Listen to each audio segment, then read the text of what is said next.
I don't know. Oh, okay. You're on. Hey, everybody. Okay. Hey, everyone. Welcome to the Ken and McElroy Show. I'm your host, Danille, here with Ken. We finally got a new computer. We did. So Well, hopefully it keeps charged the whole entire show. Yeah, inventory is crazy. We went to the Apple store though after last week. Have you been feeling sad most of the After time? last week, so I don't know what. Well, we don't have a different computer operator. That's for sure. So, anyways, today we're going to be talking about. Let's go back to. All right. Today we're going to be talking about how the economy is at a standstill. The real estate market is at a standstill right now, based on all the different Fed rates. Yeah, there's a few things. It's a big week, guys. Well, we're not going to jump in yet. I know, but it's a big week because there's a lot of things happening this week. The Fed's meeting, the recession is supposed to be reported this week. We just got this. Some of these inflation numbers are going to be out at the end of the week. A lot of big companies are reporting. Yep. So this is going to be all the banks are reporting this week. So we're going to find out the real information on loans. So it's going to be a very interesting week. Pay attention.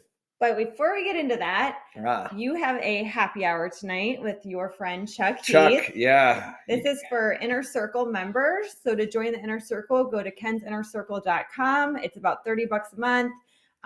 Chuck basically does what Ken does, or he did. And he's a multifamily guy. He's done a lot of single family. Now he's doing big master plans and developments. He's doing stuff all over. You're going to love this guy. He's a big thinker and puts together big projects. And I think it's going to be very interesting. Yeah. Well, and also he's a good friend of yours, so it will definitely be entertaining. Yeah. And I wanted to highlight something. So I did a video on Friday on 8 ways, to manage your tenants and your cash flow. And we had some great comments on that video. So there was a lot of tenant stories and a lot of good tips. So we decided we're going to start doing kind of a tenant story of the week. So we ask you guys to comment below with your craziest tenant stories for people that are watching. And we'll kind of pick one and go over it each week. So the first one we picked for this week is from BK. And this kind of thing happens. And I thought it was something good to highlight. He said he had a guy come into a property and he had an odd feeling about him. He ran his credit and everything came back great. Come to find out he was a junior and he gave him his dad's social security number to run. He was a junior, meaning? Like he had a dad with the same name. Oh, I see. So he basically gave him a security number to run and it came back great, but it wasn't his. So BK caught it because he noticed the year of birth was off from his application versus the credit. But I think that's just that's not the first time I've heard that. So I think that's just something good to note is that you have to really dive deeper than just running the credit. Just make sure the year matches about the age you think the person is and all those things. Yeah. It's, this is how problems begin, guys. I don't know why he did that, but. Because he had horrible credit. Wow. Yeah. So I'm wondering if his dad even knew he was running his credit. Yeah, maybe he might not even have, My dad wouldn't. Yeah. So I think it was just kind of an interesting thing, Yeah, I thought the other one that was interesting was if you guys are taking money on Zelle or online and you have a tenant that you're in the middle of, let's say, trying to get out and they have the ability to pay you even a little bit, then of course you've accepted payment. So you're going to want to turn off Zelle. You're going to want to turn off things that allow them, because they could owe you thousands of dollars and they could just pay you $100 and then you'd have to restart the process over that. That's certainly the way it is in a lot of states because you've now accepted payment. And so they now have that as a way to be able to go in front of the judge and say, they accepted $100, let's say. And then you would actually have to restart the process again. So be careful of those online payment portals and make sure that if somebody owes you and they pay that way, that you're only accepting full payment or you're in control of what they are paying. Well, basically, you can't really just accept partial, payment. You have to turn your Zelle off. So you have to actually turn it off because there's no way to, I can send somebody $20 right now and it'll just accept for them. Yeah. So that's something to think about is obviously if you accept any form of payment, then you have to restart the process. Yeah. And also something to think about is like Venmo. I know a lot of people take money via Venmo. And I know someone who personally, the renter paid them and 3 years later decided to say that they never got the rental. And so they pulled the money out of the landlord's account. Zelle doesn't do that. Venmo does. So they disputed with Venmo? Yep. And they just took the money out of the landlord's account and basically said, you have to prove it and then won't take anything from her. So she's basically at a loss. Oh, wow. And even though it says in Venmo's bylaws, you can only go back 3 months. It's been 3 years. They don't care. So Zelle's a little different. So because of that, I looked into Zelle, and Zelle, they won't take stuff back out of the account. So I can go back and do that on all the people I paid in Venmo in the last 3 years? Yep, you can dispute that. Okay, you're going to owe me a lot of money. Oh, whatever. You paid me a dime in Venmo. All right. So anyway, so I thought that was really good. Also, King Bruning had a great point on YouTube as well. He said charging that application fee sways people away that have evictions and criminal records from even applying to your place. And that is part of the reason you want to charge the application fee, right? So if you're just charging $10 for the application fee or you're not charging one at all, it makes it easy for people to say, well, let's just see what happens. Let's see if he notices I'm a junior, not a senior. Let's see if he notices this or that. So basically, it's a good idea to charge that application fee because it sways people, because usually there's 2 people applying for a unit. That's $130 if they're only going to apply if they think it's going to go through. Yeah. And make sure you guys send in your crazy tenant stories. We decided we want to try to do these every week. And if they're really funny, we're going to turn them into reels and stuff like that on our social media channel.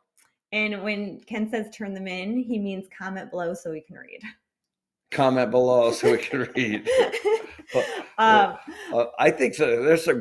We have some great tenant stories. I haven't even talked about our tenant stories. We got to be careful probably on some of them, but we have a management company. Of course, we manage 10,000 people. So we have a lot, but I'd rather get them from you guys. And I think there's probably some pretty funny ones out there. Exactly. So awesome. And we'll change the names to protect the innocent. Yeah, exactly. So we wanted to chat. So we're hearing a lot in the market, as I'm sure you guys are as well, about kind of how the real estate market is coming to a standstill right now. And we were just having a dinner with a real estate agent last night, and she was saying basically she's on vacation because it's crickets, where the last 2 years have been crazy. Well, we've met with several. I've met with several over the last few weeks. Wherever you guys are, I'm sure you do the same as we do. We're always looking at real estate. We're always on Zillow. We're always looking at deals. We're always talking to people all the time. Doesn't matter where we are. And so it's kind of the same story. Listings are up, and the seller versus the buyer expectation, there's a big gap between that. And of course, inflation's up and interest rates are up and all those things are up. So things are slowing down. Yeah, and we've even noticed it here in Coeur d'Alene. I mean, there's houses listed all over the place. We're not seeing sale signs. We're seeing listed signs. And a lot of that, is because a buyer's expectation versus a seller's expectation right now. So basically, rates have went up, creating obviously a higher payment and less cash flow for the buyer. But the sellers have not yet adjusted their expectations or their prices. There's a couple things you should pay attention to. I've looked at. One is CoreLogic has a really, really neat interactive website that kind of shows you the listings and how they're going up. So in Austin, which is a market that we're in for rentals, the listings are up 145% in 1 year. In Phoenix, it's 113%. In Raleigh, it's 112% in 1 year. So that means the number of listings. Now, the number of listings 1 year ago was low, as we know. But there are some markets where listings have actually gone down, like Miami has gone down 16%. So, when you see these national numbers, know that, these submarkets are not national. So Miami's actually reducing the number of listings where Phoenix and Austin, they've had twice the number of listings.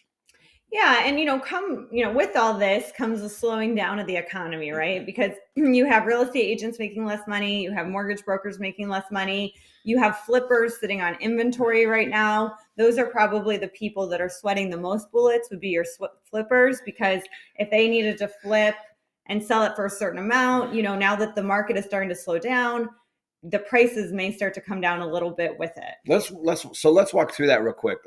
Let's say somebody buys a house for 400,000, and by the way, the median home price is 450, so that's not unreasonable to consider. So, and they're going to put some money into it, and they're going to try to sell it for 5. Okay, that's a pretty common scenario. They're typically using some kind of hard money to buy that 400, and typically, so that money's ticking away. Then they're spending the money on the interior, and hopefully that's working out for them because they have these supply chain issues. But the exit is the big issue. Mm-hmm. The exit, because now the people that perhaps were going to buy that $500,000 home, they're now impacted with inflation. They're impacted with low wage growth. They're impacted with the loan to values are actually going down by some of the banks, and the interest rates are going up. Mm-hmm. So their mortgage payment, you said it earlier, the mortgage payments are going up. So less and less people are qualifying for those kinds of homes. And so that flipper could be sitting on that inventory longer. And of course, they're probably borrowing. A lot of people are borrowing at these crazy, hard money numbers. And, it can be upwards of 10% or more. So that could be chipping away. And so I'm sure there's some stress points happening as a result of that scenario.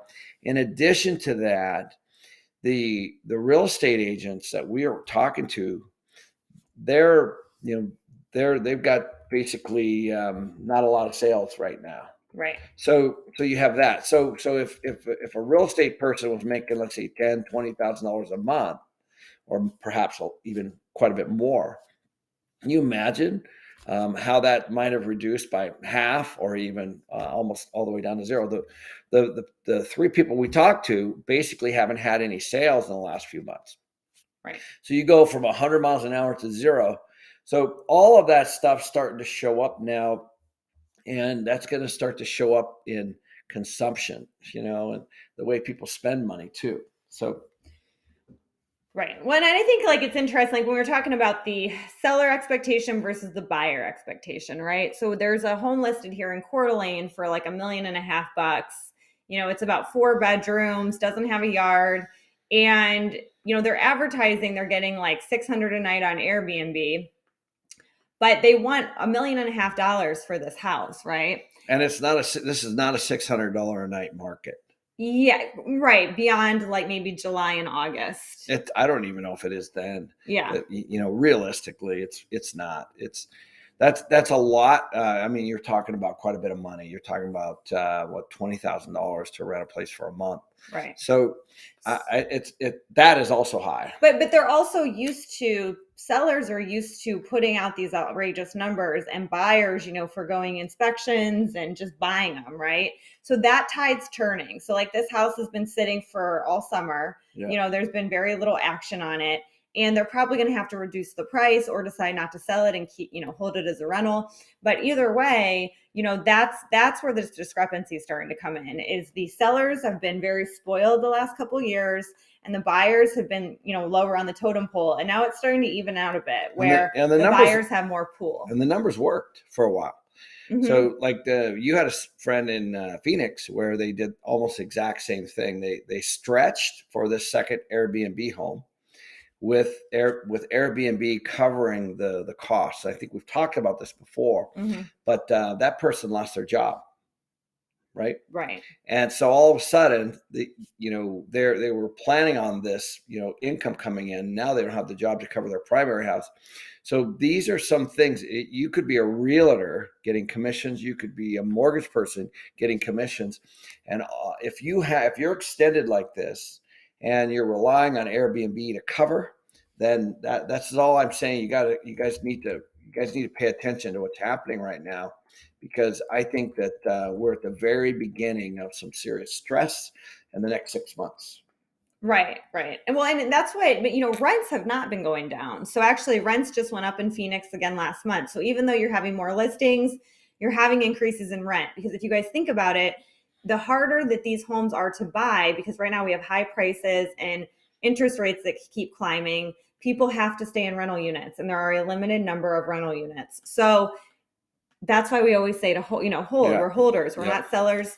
And it And we haven't really been talking about rent. We've been talking about Airbnb rents, so those are. I think that we've always said that we're undersupplied on the rental side, and of course, as people cannot afford to buy homes, then they're going to move back into the rental category. I think the one big thing, obviously, we all know this, but in June the Fed raised their rates by 0.75%. And the numbers, that was in June. So we haven't yet seen those numbers for July yet. And now the inflation rate came out at 9.1%. And by the way, that's the 12-month average, 9.1. So that doesn't mean that June was 9.1. So that means that that's the 12-month average. So that's even scarier. So that's come out, and the Fed's target rate is 2%. Let's not forget that. It was 2%, and it still is 2%. So they're going to try to get that inflation rate back down to 2%. They've said this over and over and over. It's all over the internet. So they meet tomorrow, and that's another big date. So the next 2 days, the Fed actually meets again. So if you take a look at what everybody's saying, they think that they're going to raise it again. And that's why we're saying that we believe that rates could be as high as 8% by the end of the year, which is going to compound this whole listing issue, affordability issue, and all that stuff. So what would you recommend to people? I mean, I know that we still think that if it's cash flowing, you should still buy it. Well, if it's cash flowing and you can fix rate your debt. Yeah. That's right. So cash flow is cash flow. So, it's all just math at this point. I strongly believe that rents, regular long-term rents, not Airbnb rents, are going to be fine in the near term. I do believe that, and that's because typically home buyers come out of rentals a lot of times, or they're coming from another home. So what would you say to somebody though that is like, well, I'm waiting for prices. I have a cash flowing deal, but I don't want it to go down after I buy it, so I'm just going to wait till the market goes down. The price go down or the house? I don't understand. Yeah, like I'm waiting for that, because I think that there's a lot of people out there that maybe they'll find a cash flowing deal, but they're hesitant to buy it because the market may go down more. Oh yeah. So again, guys, so I'm not I don't try to time things 6 months, 1 year, 2 years. So everything we own, of course, is long term. So we've bought properties like in 05, 6, 7, 8 that went down in price, but we held them through, and the rents and the cash flow covered it. So I'm not measuring anything. I'm not measuring my equity. So if you're just paying attention to your fixed mortgage payment, your fixed expenses, and your rent, it doesn't really matter. If you're trying to time it in 6 months or 1 year, then it matters. Yeah, so it depends on your philosophy. If you're a flipper, because that's what a flipper does, then I would not buy. Yeah, flippers should not buy right now. But if you're a long-term investor, it doesn't really matter. Yeah, because it's going to go back up. I think too many of you try to time the market where you say, well, I want to wait till it gets to the bottom, but interest rates are still going to be going up, and home prices may come down, they may not. But if you have an opportunity to buy a cash flowing deal, you're not going to regret buying that cash flowing deal, regardless of whether you buy it now or potentially when the market maybe goes down. Yeah, and again, guys, if you're in this for the long haul, and it's not going to matter, as long as you've got those things covered. If you're measuring your net worth based on your equity, then you're going to have a problem, because if that's how you base it, then of course it's not going to work for you. Do I think home prices are going to go down? I do. In every market, no. But there are some markets that we're already seeing more listings. There are some markets we're seeing less listings. There are some markets you're going to have flat rent. There are some markets you're going to have rent growth. So this is, when you start to look at these national statistics, be very careful, because it's not indicative of perhaps your local market. Yep. And Running to Altitude said, If the numbers make sense, buy. No one knows what the market's going to be like in 6 months, or what the interest rates are going to be like in 6 months. Yep. So Life Lessons has a question. He said, Ken, how will you pivot if the government forces retrofits on all your units for energy reduction?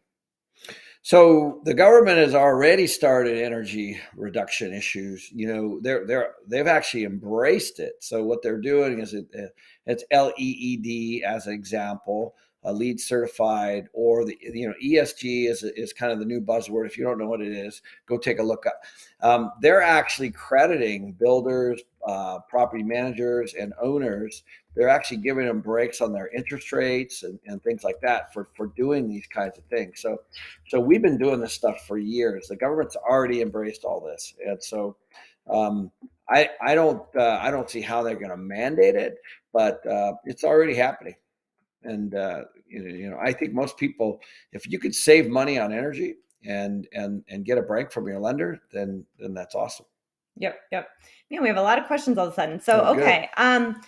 Makia said, what about BRRR deals and the appraisals coming in lower than expected if prices continue to drop? So can you explain that question a little before you answer it? So let me see the question. BRRR deals and the appraisals. Okay, what about BRRRR deals and the appraisals coming in lower than expected? So that's the whole thing, guys. What that means is that the BRRRR method is, buy, rehab, refinance, repeat. So obviously, if the appraisals are coming in less than what you bought it for, what you think it is, then you shouldn't do the deal. This is exactly what's happening in multifamily. It's exactly, and if that is the case, then you walk from that deal.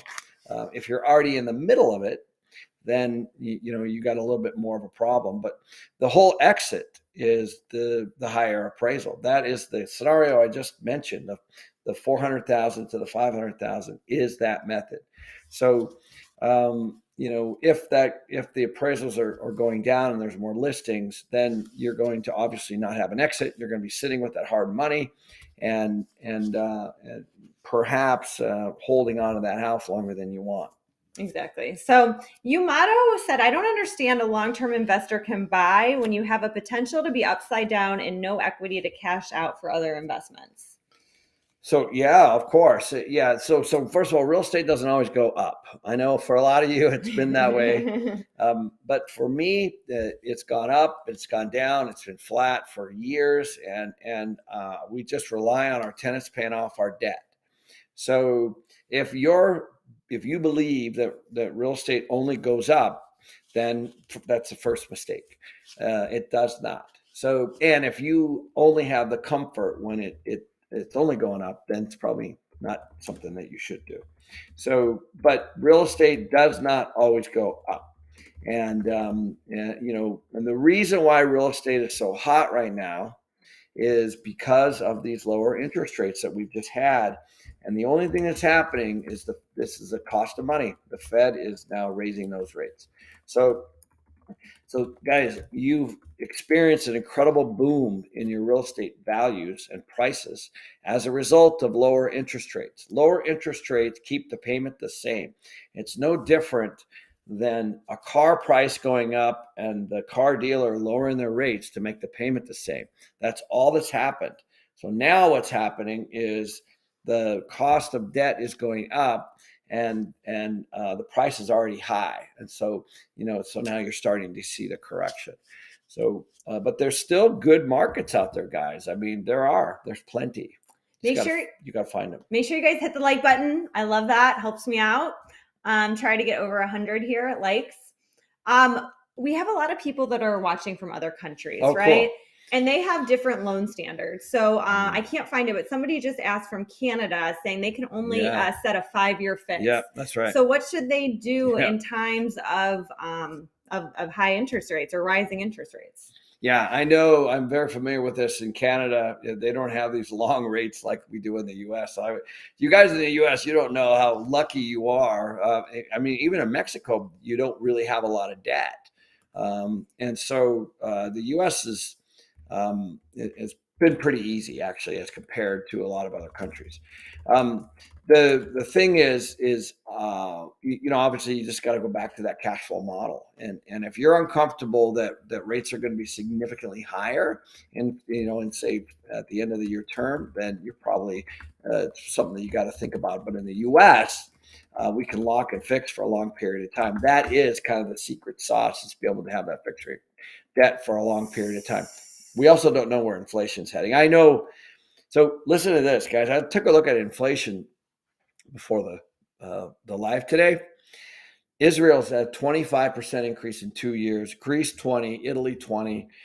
37 of 44 nations have had 2 times the inflation in 2 years. So the U.S. is high, but it's right in the middle as you take a look at the whole world. Now, that's important because as you start to look at wage growth and you start to look at interest rates and all those kinds of things, then these factors start to really, really become important. Yeah, absolutely. And then our next question from Renstu, it says, after we paid cash for that $1 million house, oh, never mind. That's not a question. Okay. So anyways, let's jump into our inner circle here. Oh, actually, no, before we do that, we wanted to talk about interest rates went to 18% in 1981. I know.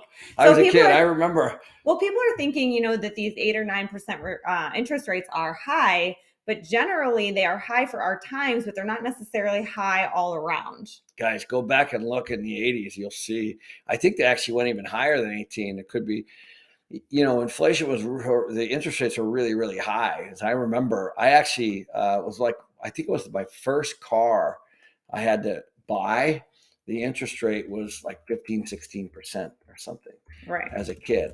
And so, these are real things, and they go across all lines. And so it's not out of line to think that these interest rates could go significantly higher. Yeah, they're not necessarily high right now. There could be a point in time where we look back and say that 6 or 7% was great. Yeah, we're happy. We wish we would have bought that. I know, it's crazy. So I think there's a little bit of confusion. Makia is saying, so I think there's some confusion where he's saying that, because, we're saying that the housing market could go down, that it goes in contrast with your advice on now is a great time to buy. So can you explain that with cash flow and how all that works for people that maybe don't understand that? I understand. I think you got to take a look at, are you guys a capital gain investor or a cash flow investor? That's the first thing that you need to understand. The people that ask me that question are capital gain investors. They're looking at a house like a stock, period. They buy it at here and they hope it goes up to here, and that provides them comfort. So just like a stock investor is going to tell you stocks can go up and down, you don't know what real estate is going to do. And it's very different, of course. So real estate doesn't go up and down like daily like a stock does. But if you're buying for the long term and you have your mortgage payment fixed, you have your expenses fixed, and your rent is covering all of that, then you're going to be fine. Your tenant is paying off your asset. If you're very concerned that your equity isn't going up during that period of time, then this business is not for you, because real estate does not just go up, period. And that's what I think everybody's having a tough time wrapping their heads around. If you've been investing in the last 5 or 6 years only, then that's all you've ever seen and that's all you believe. But it is not true. You've just gotten it at the right time, and it has very little to do with you. It has a lot to do with the economy and the market and all the things that the Fed has done by lowering rates during that period of time, and you've benefited from it. The only thing that's happening now is those tools are starting to be taken away from you. And so now real estate stabilizing and potentially could go down. But as I said before, as you guys are looking at home prices, I'm looking at rent prices. I'm looking at cash flow. I have a very different outlook on the way I look at things. So if I'm cash flowing 2, 3, 4, 5, 600 a month. I don't care if the house went from 400 to 350 or 325. I don't care. I'm just focusing on my cash flow. If you're trying to calculate your net worth by based on the home price going up, then I understand the concern. Yeah, yeah. And I think we have like a lot of new investors here that are people that haven't invested yet that are listening today, it seems Yeah. like. So just so you guys know, so when you ask me, is renting my house that's worth this much for this much a good deal, it all comes down to cash flow. So you have to take your income minus your expenses. And we have a lot of videos on this. So make sure we'll have Jerry put one in the link below after we're done. But income minus expenses. So nothing else matters. So, and when you fix your mortgage, for 30 years, that should be a fixed expense, but you have repairs and HOA costs and taxes and insurance. So there's all these different expenses you need to know. And then if you're cash flowing after all that, plus the rent, then you know that you have something that's a good deal. Yeah, and guys, you got to look at where the demand is going to be in the future. It's going to be in the rental market. Okay, that's it. Affordability in the single family home market is pushing people into more rentals. That is what's going to happen. So we've been talking about this. I have videos out there on Renter Nation and all this stuff. So I encourage you to go look at that stuff. So if you're trying to calculate an exit or a flip, then of course, this is not the time for you. But if you are literally trying to build your wealth over the long term, I own properties now 20 years. Mm-hmm. So guys, in 20 years, my own personal home went from here to here to here. So, and I don't time it. I'm not trying to scoop the equity and move it again. No, you want to take advantage of the tax advantages that you have. You want to take advantage of the cash flow. What you're trying to do is provide enough cash flow for the big risk that you should be asking is what are the costs on my mortgage? What are the costs on my utilities and all of the services that it costs to run that thing? And where's my rent going? That's where you need to focus. And again, that's a cash flow investor. Exactly. And, and I'm talking to Funny Animals, and he's saying, he's trying to figure out, this one property is listed for too high. And I told him you should try to figure out where it cash flows at and then make an offer based on that cash flow. Because that's what you've been doing with your multifamily deals. Ken's multifamily deals, a lot of them are listed too high. So him and his team are basically calculating out what they're worth and making those sellers that offer, which 9 times out of 10, they're going to decline. But you never know, when they've been sitting for a long time, they might take it. Yeah. So here's an example. If you're going to invest $50,000 into something and it produces $5,000 net a year, that's a 10% cash on cash return. That's a good deal. So that's where we're always watching. We're watching about our cash flow. How much are we investing? How much are we getting back? And we're not really paying attention to the equity. If it is something that we watch, of course, but we can't control cap rates. We can't control the amount of supply that's hitting the market or all that kind of stuff. All that's going to do is if you build a base of cash flow units, you're going to be in a very good position for when those houses come down to what's called dollar cost averaging. So maybe you bought the first one at 400, but the second one at 320, let's say. That's good, especially because the rents are probably going to be close to the same. But your interest rate might be higher because you don't know what your mortgage payment is going to be. So it's all math, and you just got to make sure you focus on the cash flow. And a lot of people on here are commenting too on like the interest rates continuing to go up or go down. And we really just don't know. The Fed's in a rock and a hard place because, they're fighting a recession, but they're also fighting inflation. So it's nearly impossible to know what interest rates are going to look like 6 months from now, or a year from now, and so on. Yeah, and be careful what they're also coming out with now. They're starting to talk a lot about the labor market. So right now they're saying that we're 3.6% unemployment, and it's been that way for the last few months. And there were 372,000 jobs in June. Well, I don't know about you, but we're having a heck of a time finding people and people that want to work, and wage growth is going up a lot. In other words, it really is an employee market. It's shifted completely, it's totally fine. But there's the employees are really driving where they want to work. This is a great time for you to take a look at a new career or whatever you want to do, because I'm telling you that there's a lot of people battling for employment.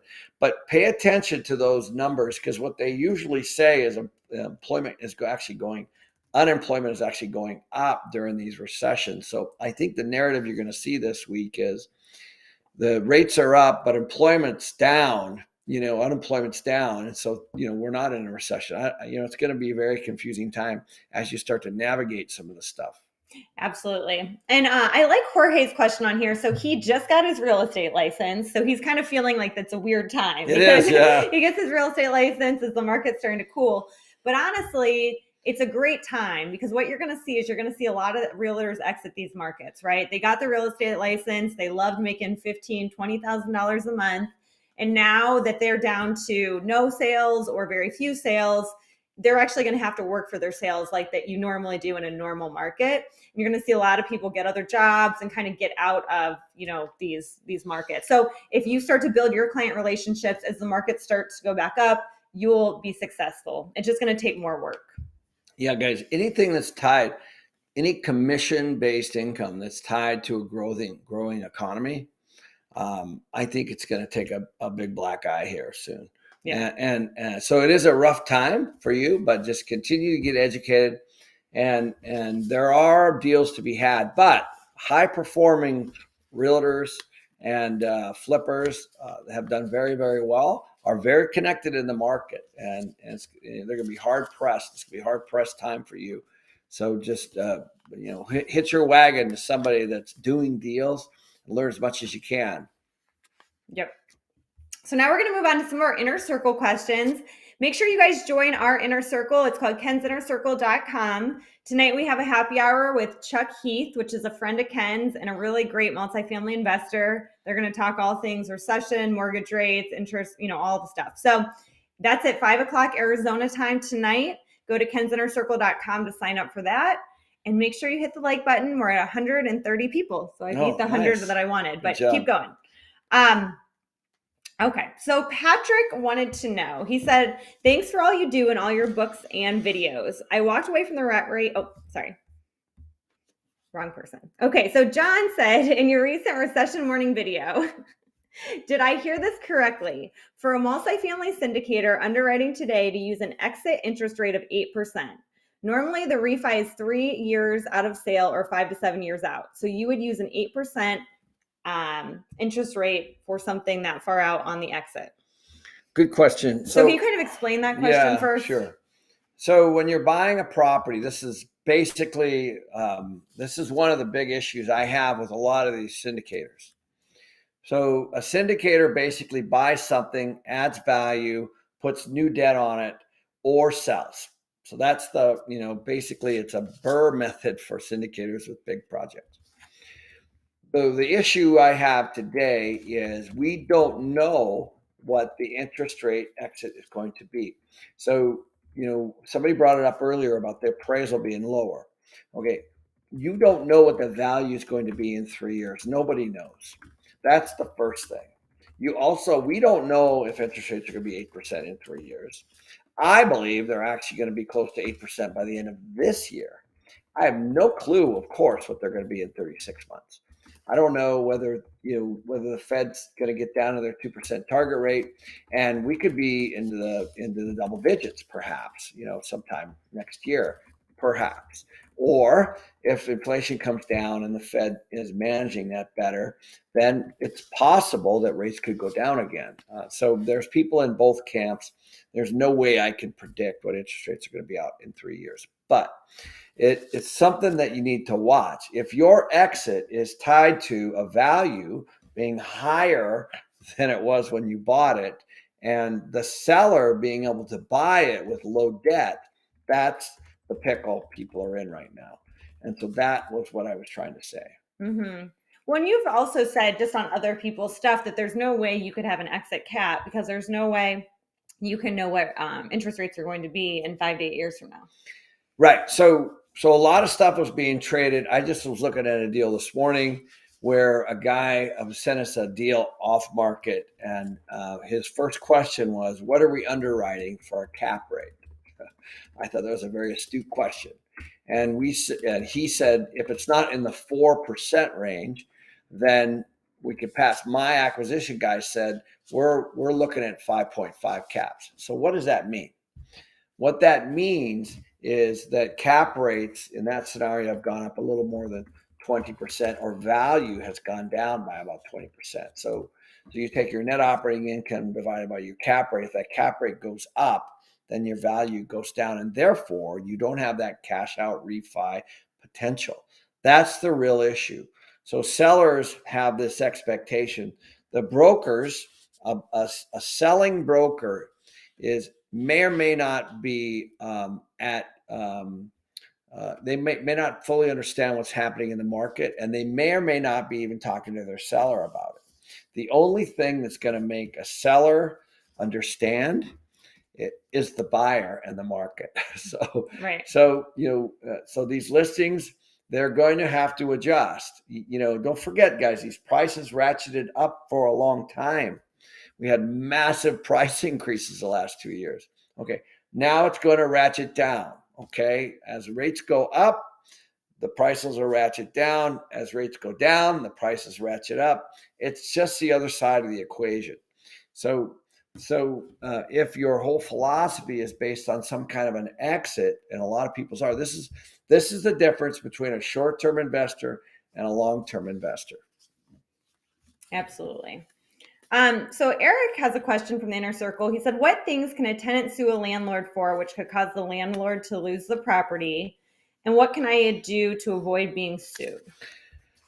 Well, the first thing that you want to do is you want to make sure that your property is in an LLC. So that's an asset protection vehicle you put around the property. It has nothing to do with your loan. So let's say you own one property, you stick it inside of an LLC, because it's not if you get sued, but when. So people like to sue people especially with equity. Yeah. So that's the first thing that you can do, because then they have to what's called pierce the corporate veil. So if everything's in your name and they sue you, they can go after your equity in your personal residence. If you're married, they can go after your spouse's equity and their stuff if that's all in your personal name. So that's the first thing. Most of the lawsuits that we see between a landlord and a tenant are pretty well thought through in your local landlord tenant law. So there are, and so typically most tenants, most of the disputes are over rent or non-rent, but it usually goes right back to the contract. So by the time you actually go in front of the judge, they pull out the lease and it's pretty clear. Every once in a while, you can have some things with regard to maintenance or heat or air or things like that. And so sometimes it'll escalate to that point, but not very often. Typically, those are well thought through in your local landlord tenant laws. Perfect. And then Will has a question. He says, what are things to consider if you've purchased a property intended as a primary residence, but decide to turn it into a long-term rental without living in it? So I had this issue. Yeah, you did. You got to wait a year on your loan. You have to wait a year before you can turn it into a rental. And they know this based on the insurance you carry on the property. They can stop in. You don't want to mess around with it, but you only have to wait a year, and then you can turn it over. In most loan contracts, look into it, but that was what it was for mine. So I think most Freddie and Fannie, it's a year. Because typically you're getting better terms as a primary owner versus investor. So this has a lot to do with the rate and the loan to value and all that. So you shouldn't, say you're going to be a primary owner and then immediately jam a renter in there. Exactly. And a funny animal said, how many properties can you put under the same LLC? You only want to put one in each LLC. Yeah, but I know people that do more than one, but typically they're not very expensive. They're a few $100s. Every state's a little different, though. Some states have annual maintenance on them. They do. Actually, most states have annual filing fees, but the filing fees can go all over the map.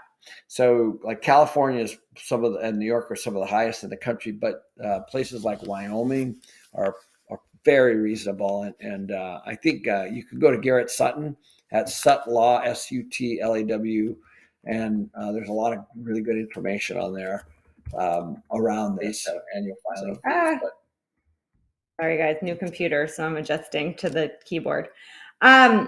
Okay, so this one's interesting. This Alan from the Inner Circle, he has a duplex that's cash flowing, but a single family rental is negative cash flow. So he's exploring adding solar panels and battery backup to each of the doors. And Tom Wheelwright, I guess, suggested solar for the investment properties. He wanted to know your thoughts. So I've never seen it work yet. We've looked at solar for years. By the time you get the investment, there might be some tax advantages depending on where you live for that system. I do get that. But typically there's an out-of-pocket cost. And I don't think there's any marketing benefit for it. Yeah, I mean, I don't really think like I guess maybe if you live in a state where people like to drive electric cars and they feel good about using solar panels. But I've seen typically with tenants, I mean, if they think it's going to maybe lower their electric bill a little, it could be a good marketing, but they don't really care. Yeah. And it depends on where it is and, the utility situation. I know that there are markets that it just won't work very well. And also the technology around solar is going down. Actually, the technology is getting better. The cost is going down. So, and it's been that way for a while. If you take a look at solar panels like 5, 6, 7 years ago, we were looking at putting them on all our carports. And when we ran the numbers, it just didn't make sense financially. Because with real estate, you're getting massive depreciation already through cost segregation and depreciation expense. And so the solar piece did not really make sense for us from a capital outlay and a return.